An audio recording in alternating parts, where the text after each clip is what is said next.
مسیلمہ کذاب جو جھوٹی نبوت کا دعوے دار تھا، تاریخ کا وہ پہلو جو شاید اس سے پہلے آپ نے نہ سنا ہو، نبی اکرم صلی اللہ علیہ وآلہ وسلم کو اس نے خط لکھ بھیجا۔ خط میں ایک معاہدہ کرنے کو کہا۔ معاہدہ یہ تھا کہ جب تک آپ حیات ہیں آپ نبی، جب آپ کا وصال ہو جائے گا تو پھر میں نبی، یا پھر میرے ساتھ یہ معاہدہ کر لیں کہ آدھے عرب کے آپ نبی، آدھے عرب کا میں نبی۔ معاذ اللہ، نبی اکرم صلی اللہ علیہ وآلہ وسلم خاتم النبیین نے خط کا جواب لکھا، اور خط کے جواب میں لکھا کہ میں اللہ کا سچا رسول ہوں اور تو کذاب ہے، جھوٹا ہے۔ حضور نے پوچھا کہ یہ خط لے کر کون جائے گا؟ اب اس کے دربار میں جانا موت کو گلے لگانا تھا۔ اس کے پاس لشکر تھا، ایک صحابی جو چھاپڑی فروش تھے۔ راوی لکھتا ہے کہ جسمانی طور پر کمزور اور مدینے کی گلیوں میں پھر کر کھجوریں بیچا کرتے تھے۔ 12 بچے تھے ان کے۔ فوراً برق رفتاری سے کھڑے ہوئے، یا رسول اللہ صلی اللہ علیہ وآلہ وسلم، میرے ماں باپ قربان، حضور میں جاؤں گا۔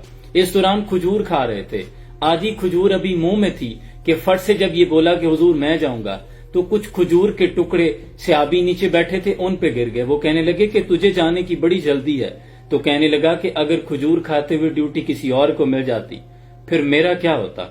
حضور نے پاس بلایا، اپنا گھوڑا دیا، نیزہ دیا، کہا ذرا ڈٹ کے جانا۔ تو کہنے لگا یا رسول اللہ آپ فکر ہی نہ کریں، مفاہمت نہ سکھا جبر ناروا سے مجھے، میں سر بکف ہوں لڑا دے کسی بلا سے مجھے۔ راوی لکھتا ہے کہ ابھی کچھ دیر پہلے کمزور شخص حضور نے جب خط تھما دیا تو یوں نکلا جیسے کوئی جرنیل جاتا ہے۔ فلک کو پڑھا کبھی دل جلوں سے کام نہیں، اگر نہ آگ لگا دوں تو داغ نام نہیں۔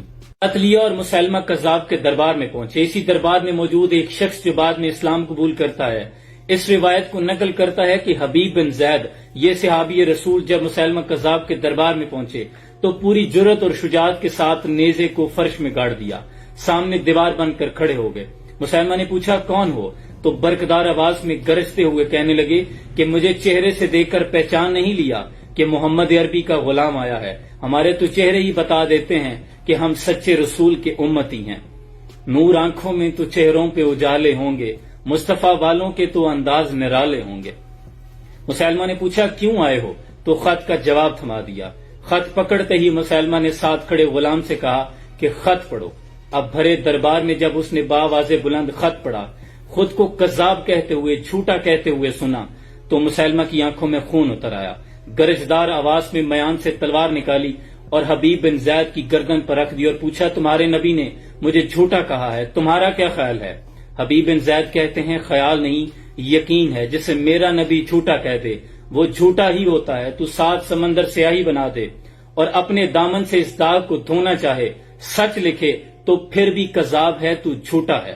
تو مسیلمہ کذاب کہنے لگا ذرا پلٹ کر پیچھے دیکھ، تیرے پیچھے میرا ایک لشکر کھڑا ہے، تلواریں، نیزے، تیر تیرے جسم میں پیوست کر دیے جائیں گے۔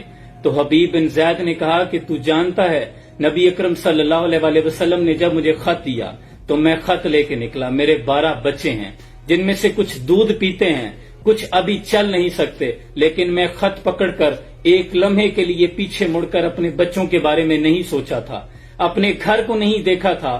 اب پلٹ کر تیرا پیچھے کھڑا لشکر کیا دیکھوں؟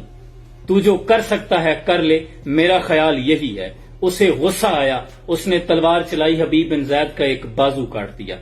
حبیب بن زید کہتے ہیں تو انہیں آزماتا ہے جو بدر سے لے کے احد تک آزمائے گئے ہیں، ہم اپنی بات سے نہیں ٹلنے والے۔ اسے غصہ آیا، پھر تلوار چلائی، دوسرا بازو کاٹ دیا۔ حبیب بن زید کہتے ہیں تو موت سے انہیں ڈراتا ہے جو ہر نماز فجر کے بعد شہادت کی دعا مانگتے ہیں۔ جب آگ بگولا ہو گیا تو تلوار چلائی اور گردن تن سے جدا کر دی۔ ادھر گردن تن سے جدا ہوئی، ادھر مدینے میں آقا صلی اللہ علیہ وآلہ وسلم کی آنکھوں میں آنسو نکل آئے اور فرمانے لگے کہ جانتے ہو میرے حبیب کو شہید کر دیا گیا ہے۔ یہ غازی، یہ تیرے پر اسرار بندے جنہیں تو نے بخشا ہے ذوق خدائی، 2 نیم ان کی ٹھوکر سے صحرا و دریا، سمٹ کر پہاڑ ان کی ہیبت سے رائی، اور 2 عالم سے کرتی ہے بیگانہ دل کو، عجب چیز ہے لذت آشنائی، اور شہادت ہے مطلوب و مقصود و مومن، نہ مال غنیمت نہ کشور کشائی۔